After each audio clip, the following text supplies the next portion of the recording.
I could have gone for a divorce or tried to forgive my wife's cheating.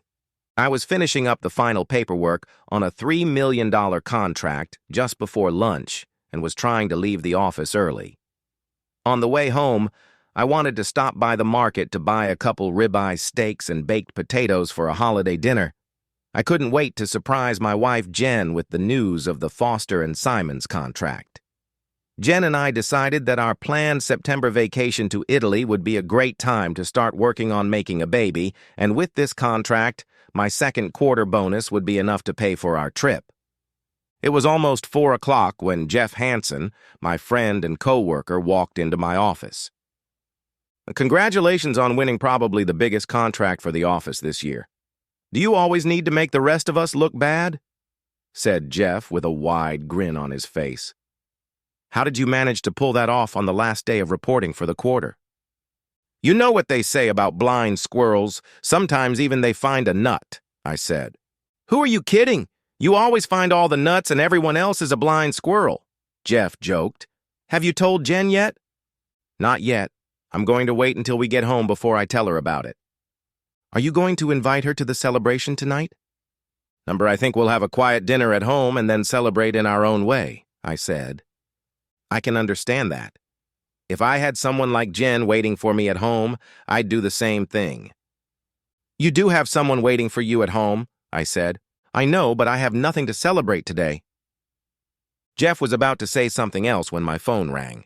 It was Barb, the boss's secretary.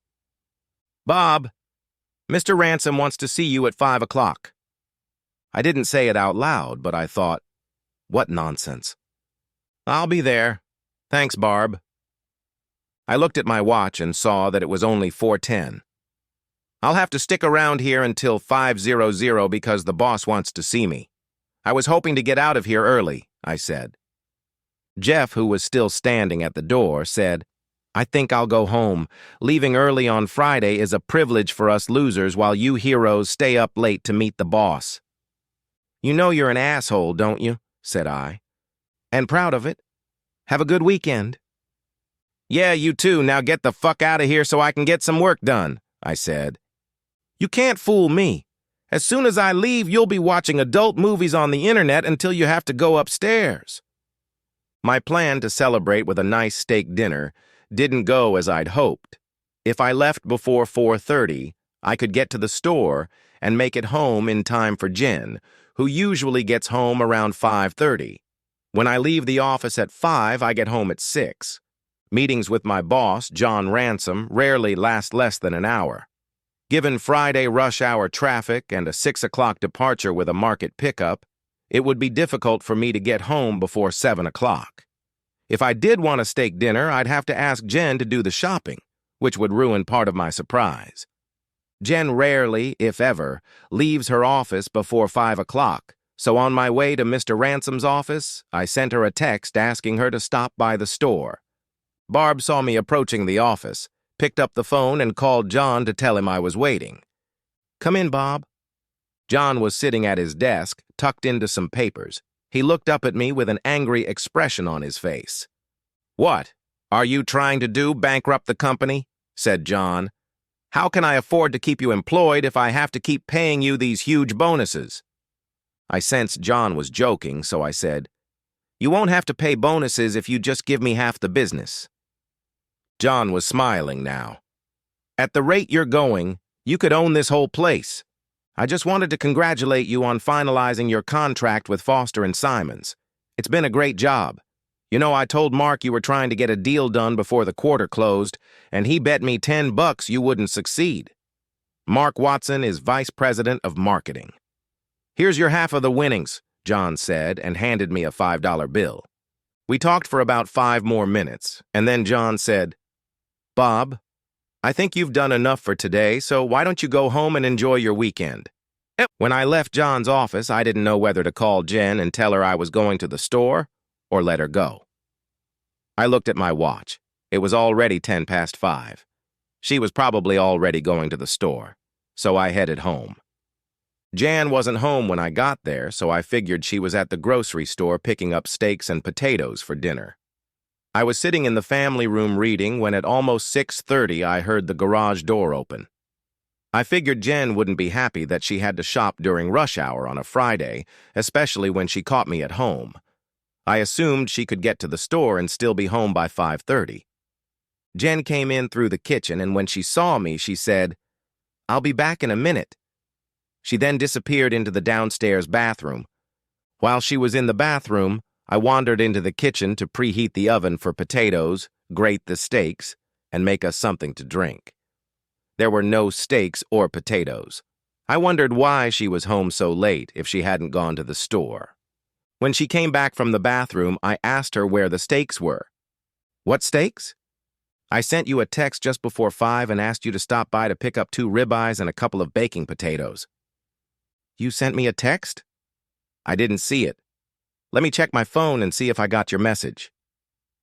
Jen opened the large bag she always carried and rummaged through it for a minute. "I can't find my phone." She panicked for a moment, then said, "I left it at work.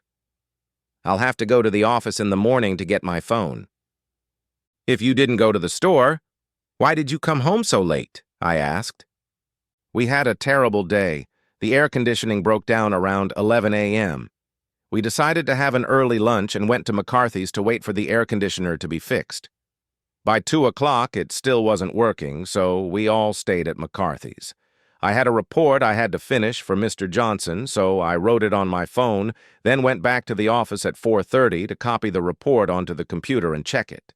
I finished it around 5:30 and hurried out of the office to go home.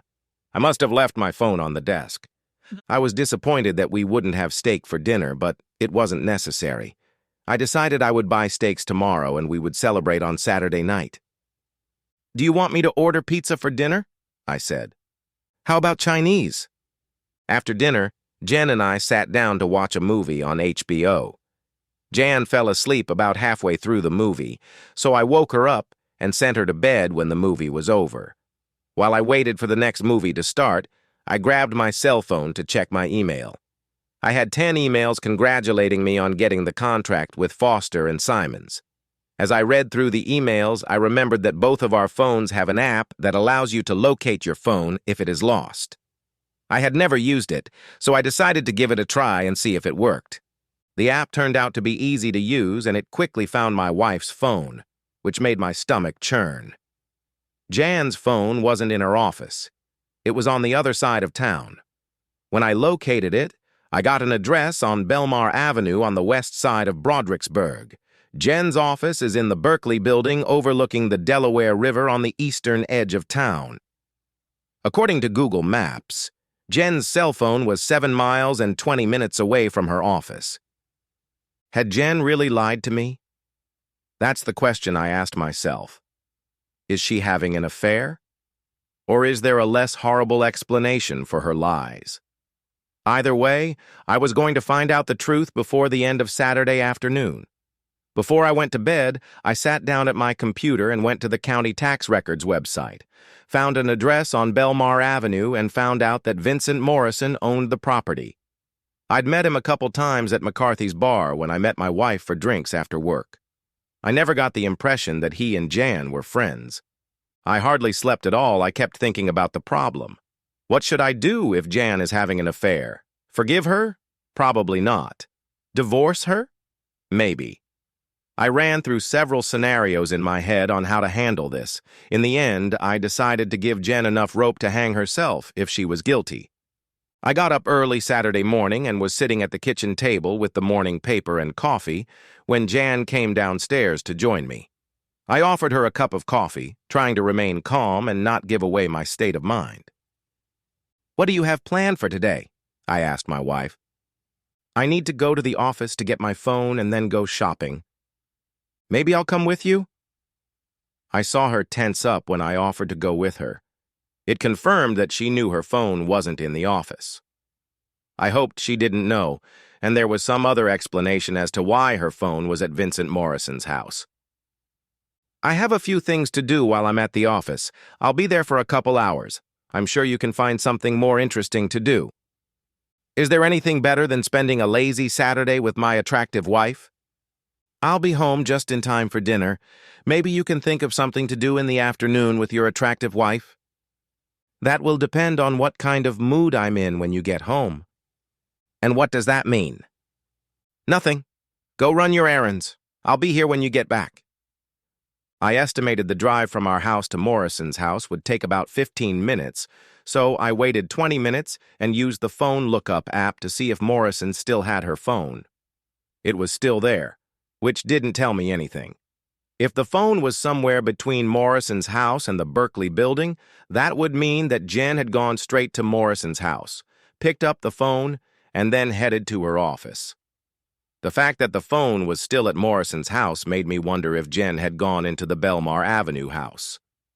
An hour later, I rechecked the phone's location, and it was still at Morrison's. When I checked again 20 minutes later, Jen's phone was on the other side of town. The question was whether she had picked up the phone herself or whether Morrison had brought it to her. I called her office and got no answer, then I called her cell phone and she answered on the third ring. "Where are you?" "I'm in my car and heading to the store." "I thought you said you had a couple more hours of work." "I finished faster than I thought. I'll see you around noon." "Another lie," I shouted, not addressing anyone. It seemed to me that this lying cheater had gone to Vince Morrison's house first thing and had been there for over an hour. What was she doing during that time, having quickie sex? I started pacing around the house, my mood changing from hurt to sadness and then to flashes of incandescent anger. Jen wasn't going to enjoy our conversation over dinner. I went up to our bedroom, sat on the bed, and tried to convince myself that there was some other explanation for why Jan had lied to me, but I couldn't think of any. Why would she do this to me? To us? I thought we had a great relationship. I guess I'm the fool. We were going to start a family this year. We bought a house 10 months ago to be ready for kids. The house we bought even had a separate room with a kitchen so the grandparents would have a place to stay when they came to visit. If we divorced, what would we do with the house? I didn't really like the idea of having to sell the house because we have very little equity and neither of us can afford to pay the mortgage alone. How will we tell our parents about this? What will our friends say? Will they take sides? All sorts of thoughts were swirling around in my head, and they were all negative. As I wandered around the house, I remembered how long we had argued about buying this house. It was bigger and more expensive than any other we had seen. Having a room for our mother-in-law was what convinced us that this was the right house for us. I checked the time and saw that it was almost noon. My wife would be home soon, and I still hadn't decided how I was going to handle the upcoming confrontation. Before I could figure out how to start the conversation, I heard the garage door open. When Jen walked into the kitchen, she had a grocery bag in her hands. "I brought the steaks and potatoes you wanted to buy yesterday. We'll have them for dinner tonight," Jen said, as she emptied the bag and put the steaks in the refrigerator. I stood there looking at her with a knot in my stomach. I considered postponing the conversation until after dinner, but since I didn't know if I could eat anything, I decided to go along with it. "So did you get your phone?" "Yes, it was lying where I left it," Jen replied. No lie, I thought. "So did you go get it yourself? Or did Vince Morrison bring it to you?" I didn't anticipate how Jen would react to my question, but I certainly didn't expect her to fall to her knees and start crying. I'm so sorry, she cried. "I never meant for this to happen." "You weren't going to fall in love with him, is that what you mean?" "No, I'm not in love with him. I don't even like him." Before Jen could continue, I jumped back into the conversation. "If you don't like him, why would you have an affair with him knowing that I'd divorce you if I found out you had sex with him?" Jen looked up at me, tears streaming down her cheeks. "It wasn't an affair. It only happened once." "You expect me to believe that when you lied to me so easily when you came home last night?" "I can't talk to you right now," I said, and headed upstairs. I went upstairs to our bedroom and sat on the bed to think. After looking around the room, I realized I wasn't going to sleep in there with Jen and started moving my clothes into the living room. Jen came upstairs, and when she saw what I was doing, she just looked at me and said, "Please don't do this." "I need to get away from you until I can control my anger." Right now I feel like hitting you, but I can't afford it. For the next 2 weeks, I avoided Jen and only spoke to her when necessary. Finally, on Friday night, I decided it was time to come clean. We sat down in the living room facing each other, and I told her what I wanted. I need you to tell me how this started, how long it's been going on, and what you're going to do about it. Just know that if I think you're lying to me, there's nothing more to talk about. I'm not going to lie to you. Please give me a chance to explain what happened. I'm listening. What I told you about that Friday was partly true. The air conditioning did break down, and several of us went to McCarthy's for lunch. We kept checking in the office to see if the air conditioner was working, and at 2 o'clock our boss said the air conditioner wouldn't work for the rest of the day. I had a report to finish for the boss, but Vince invited everyone over to see his new house and have a little party. Instead of going home, I went with the others to Vince's house. Vince opened a couple bottles of wine and prepared a plate of cheese and crackers. Everyone but me went into the living room to listen to music and drink wine. I sat at the kitchen counter writing my report on my cell phone.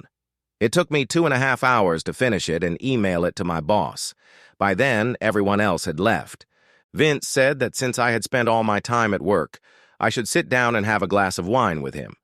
Vince and I started talking and got to know each other a little better. Before I knew it, I had already had my second glass of wine and felt relaxed. I told him I had to go, but he talked me into staying for one more glass of wine. I was enjoying the high from the wine and just relaxing when Vince lit up a joint. I hadn't smoked pot since college, so when Vince offered me a joint, I took a drag, then took a few more. I was so high that when Vince kissed me, I responded without thinking about what I was doing. Things went on from there. I never had any intention of having sex with him. I know I should have left when the others left. I shouldn't have taken responsibility for that joint. I hate that it happened, but I can't fix it. I'm sorry. You're sorry? If you were sorry, you wouldn't have gone to his house this morning and spent over an hour with him. You didn't have enough of him on Friday night, and you went back for more. I didn't go back to his house. I went to my office and called him and asked him to bring me my phone. Vince wanted me to come to his house and said we could light up another joint and have some more fun. I told him I wasn't coming to his house and we would never repeat what happened on Friday. He finally agreed to meet me at Starbucks and give me his phone number. That story is pretty hard to believe. It's true. You should know that I would never intentionally deceive you. I know you're mad at me and I'm mad at myself. I can't believe I let this happen. I promised myself I wouldn't ask Jen those questions because I knew the answers wouldn't help me. But in that moment, I blurted out. He was better than me? Did you have sex? Is that why you ran to the bathroom as soon as you entered the house? Did you need to clean yourself up so I wouldn't notice the mess? Oh God, no, it wasn't like that. Please don't make me talk about it. Why? Are you afraid you'll hurt me more than you already have? It's not like we made love. Don't tell me it was just sex. I don't know what to call it, Jen said. Tell me the truth. Did you enjoy it? At the moment it was happening, yes, I liked it, but did you like it more than when I made love to you? Said Ian. It was just different. Different? Different how? Do we really need to talk about this? If you want to have any chance of saving this marriage, you have to tell me everything.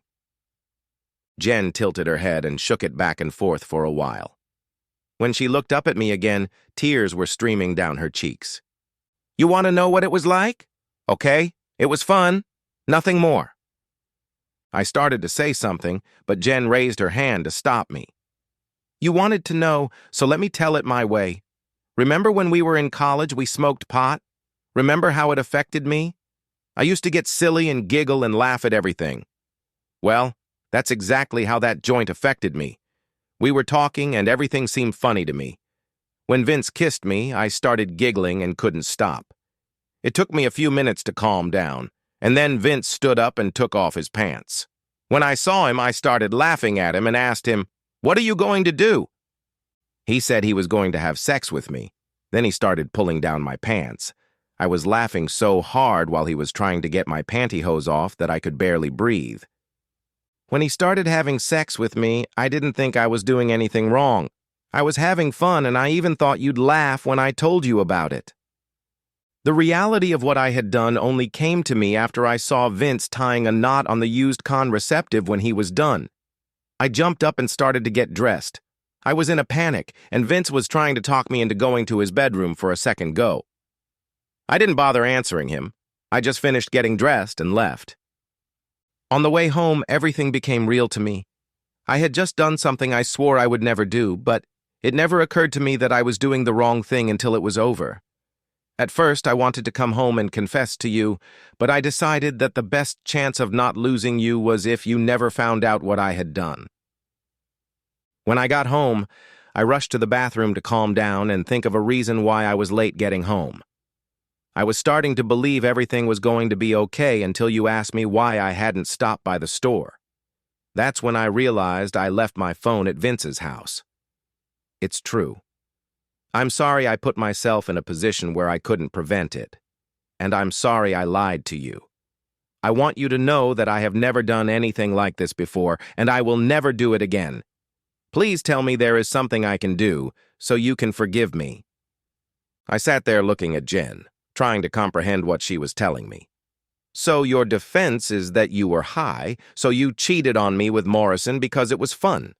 I think you're missing a lot from your explanation. For example, how long did you make out with him before he took his pants off? Did you do it more than once? As I asked the questions, Jen sat back and shook her head. We didn't do anything like that. I just thought what we were doing was fun at the time, and I didn't see any reason to stop it. I do remember the sex being enjoyable. I couldn't think of what to say, so I went to the kitchen and poured myself a drink. When I returned to the living room, Jen looked disappointed that I hadn't offered her a drink. Did you want something? Said I. Tell me what I need to do to make things right. I love you, and I don't want to lose you. You should have thought about that before you let that asshole have sex with you, I said, and went up to my room. Truth be told, I had no idea what Jen could do to clean up the mess, but deep down, I hoped she'd find a way. Over the next week, my icy feelings for my wife thawed a bit. We talked, but not about anything important. We ate dinner and watched TV together, but we didn't sleep together. I kept waiting for her to say or do something to help me decide what to do. I thought about going after Morrison, but I didn't see how that would help our situation. He didn't force Jen to have sex with him, and I have no way of knowing if he set out to seduce her or if it happened the way Jen described. I thought about seeking counseling from friends, but I didn't want anyone else to know what Jen had done. It was enough that Morrison knew. Either way, I didn't want other people telling me what I should do. This was my problem, and I had to solve it myself. For the next 3 weeks, things went on unchanged. Going to work was the only thing that kept me sane. Coming home in the evening and seeing Jen's sad face, I was heartbroken and angry at the same time. I hated to see her suffer, but it was her fault, and I was hurting too. Friday night, Jen slipped a note under my bedroom door, and a few minutes later I heard her driving away from the house. I hesitated to read her message, because I was afraid it would say she was giving up and leaving me. I sat staring at the envelope for half an hour before I finally opened it. Bob, I'm sorry. I know it's my responsibility, but I just can't figure out how I can fix the mess I've made without your help. I'm driving myself crazy trying to think of a way that would allow you to forgive me and want to stay married to me. I've had hundreds of ideas, but they've all been discarded for lack of a chance of success. The only option I have now is to suggest that you have sex with someone else and hope that you somehow feel that we are even and can get over my betrayal. I'm off to my parents' house, but I'll be home by 10 o'clock if you want to talk about it tonight. Just remember that I love you. Jen. I couldn't believe it. Jen was offering me free sex with another woman, hoping I could forgive her. It seemed like a desperate move on her part. I wasn't sure how I would feel about her offer. If I accepted, would I do it to get even or to get revenge? It was time to be more clear about what I wanted. Can I forgive Jen's one-time stupidity? Can I be sure it was only a one-time thing? Would I believe Jen's account of her having sex with this asshole? In my mind's eye, everything was happening exactly as Jan had described, but I could see a lot of other scenarios. I was trying to think of a way to verify Jen's story when I remembered a man who might be able to help. His name is Kevin O'Leary. Kevin works with Jen, and I sometimes play golf with him. I called Kevin under the pretense that I wanted to see if he could play golf the week after Saturday. During our golf conversation, I mentioned an air conditioning problem in their building. Kevin confirmed that the air conditioner went out and hadn't worked all day. Jen told me that some of you went to Vince Morrison's house instead of going back to the office, I said. Yeah, there were 7 or 8 of us who went to Vince's house that day, Kevin said. So you guys had a little party that day. Not much of a party. I think we finished off a couple bottles of wine, but nothing more than that. Vince said he had some killer weed, but no one wanted to get high. Jen told me she didn't drink that day, but I doubt she'd turned down wine. The funny thing is that Jen was sitting at the kitchen counter the whole time typing something on her cell phone. I know she had a glass of wine in front of her, but I didn't see her drinking it. Well, I guess I'll have to stop teasing Jen about that, I said. Agreeing to play golf the following weekend, we ended the conversation. Kevin's comments about that day led me to believe that what Jen had told me was true right up until the moment everyone else left the Morrison house. Should I believe her account of what happened after everyone went home, and does it make a difference whether I believe her or not? After talking to Kevin, I started thinking about Vince Morrison and what I should do about him. On impulse, I found his phone number and called him. When he answered, I said, "This is Bob Thomas, Jan's husband, and I know about your affair with my wife. You and I have some business to settle." "Hey, I didn't do anything, Jen." "Don't try to trick me. Jen told me what happened. I want you to tell me what happened so I can compare your stories. If your story doesn't match Jen's, I'll find out which one of you is lying, and then I'll solve the problem." "Are you threatening me?" "No, I'm just informing you of what may await you if you lie to me. Tell me the truth now, and I won't prosecute you." "Okay, what do you want to know?" Morrison said. "How many times have you two been together?" "Just once. It was the day the air conditioning went out in the office, and I invited members of our department over to my house." "If you had a house full of people, how did you end up having sex with my wife?" "Everyone except Jan was gone before 5 o'clock. She sat at my kitchen counter all day trying to type up a report for the manager. When she was done, I offered her a glass of wine, and we sat down to talk. We had a couple more glasses of wine, and then I got the stupid idea to smoke a joint. We were high and started goofing around. It wasn't planned, it just happened. Neither of us realized there was anything wrong with what we were doing until it was over. I know Jen was devastated when she realized she cheated on you. It took me a little longer to realize it, but I felt guilty about what happened. The sex didn't mean anything." "Don't give me that bullshit. The fact that you had sex with my wife means a lot to me." "I wasn't trying to take away from what we did. I meant that there was no love or even passion involved. It was just 2 stoned people doing something because they thought it was fun. That's true. I'm sorry for what happened. It was never my goal to seduce Jen. And if I wasn't high, I wouldn't have tried anything with her. I hope it didn't ruin your marriage too much." "In the future, stay away from Jen," I said, and disconnected the call. I don't think Morrison was being truthful about everything. I think he really did want to seduce Jen, and I don't believe he feels guilty about what happened. If he did, he wouldn't have talked Jen into coming back to his house the next morning to, in his words, light another joint and have some fun. Morrison lied to avoid looking like the asshole he is, but his story seemed to confirm what Jen had told me. So why didn't that make me feel better? Jen got home a little after 10 and went looking for me. I was sitting in the living room with a small glass of bourbon watching the game, even though I couldn't tell who was playing. "Did you read my note?" she asked. "Yes." "Will it work for you?" "The question is, will it suit you?" said Ian. "I don't know what else to do." I'm desperately trying to find a way to save our marriage. Well, I don't think that idea will work. Would it make you feel good if I had sex with another woman? Because I don't think you would. It would hurt you almost as much as it would hurt me. Maybe even more. I think we'd both resent each other for what we did. And eventually it would break us up. Jen was quiet for a minute, then said, I guess you're right, but there has to be something I can do.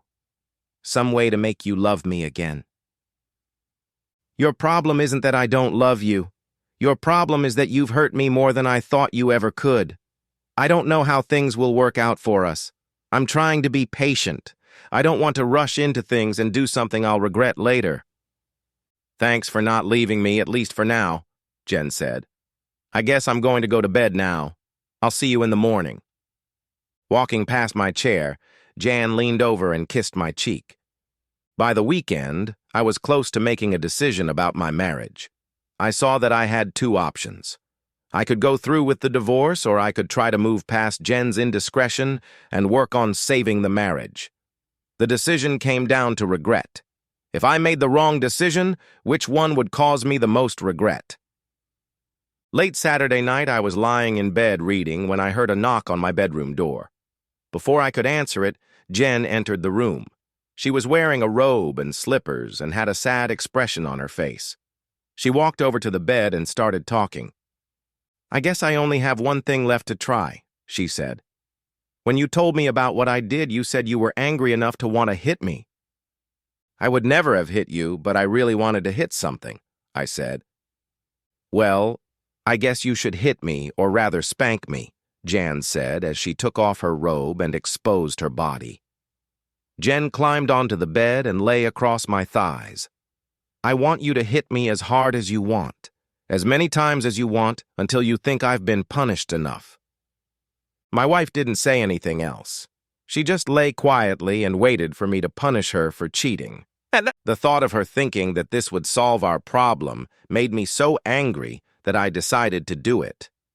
I raised my hand above my head and slapped her left cheek as hard as I could. The sound of the slap was loud, and I realized that she must have been hurt because my hand was hurt too. I heard Jen whimper as I raised my hand to attack again, but when I looked down at her, I saw the red mark of my hand where I had hit her. It was already turning into a furrow, and I suddenly felt bad. I gently moved my hand down to the damaged spot and stroked it gently. I could feel Jen's body shaking with sobs. I lowered my hand and started stroking her body. I guess I was trying to compensate for the pain I had just caused her. Jen stopped crying and started responding to the caresses. 2 minutes later, we were already making love. After that, Jan went to the bathroom to clean herself up. When she came back from the bathroom, she looked at me with hope in her eyes. I threw back the blankets, inviting her to join me in bed. Jen climbed into bed, snuggled up against me, and fell asleep. In the morning, when I woke up, Jan was already downstairs. I could smell bacon frying and hurried downstairs to join her for breakfast. Jen didn't say anything about what had happened, but I could tell by the look on her face that she felt we had turned the corner in a positive way. I felt it too, but I don't think I was as sure of it as she was. On weekends, I spent a lot of time working in the yard so I could think about what I wanted without noticing my wife watching me. I kept coming back to the question of which of the paths I could have chosen that I would be most likely to regret. It took most of the afternoon, but my path became clear when I realized that if I divorced my wife and later regretted my decision, I would likely have to live with it.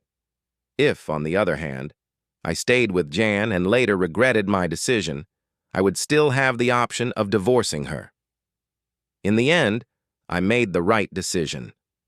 I decided to stay with Jen. When I informed her of my decision, she cried, laughed, hugged, and kissed me. "You'll never regret it," she said. Life was uneventful for a while, but Jan more than made up for her indiscretion. And I regret nothing. The end. Subscribe to my channel. Thank you.